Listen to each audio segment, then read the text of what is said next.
حضرت عائشہ رضی اللہ تعالیٰ عنہ فرماتی ہے، ایک دن حضور صلی اللہ علیہ وآلہ وسلم گھر آئے۔ میں نے دیکھا آج حضور بہت خوش ہے۔ حضور صلی اللہ علیہ وسلم جلدی میں کوئی چیز اٹھا کے جانے لگے تو میں نے راستہ روک لیا کہ میں نے نہیں جانے دینا۔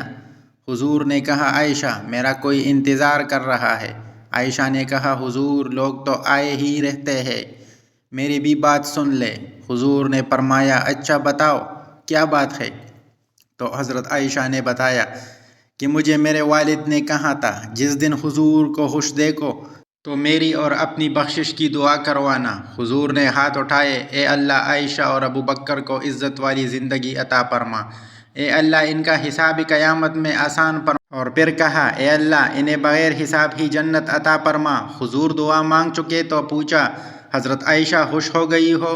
جی حضور خوش ہو گئی ہوں۔ حضور اٹھ کے جانے لگے تو واپس لوٹ آئے اور کہا، عائشہ میری دعا سن کے رو رہی ہو؟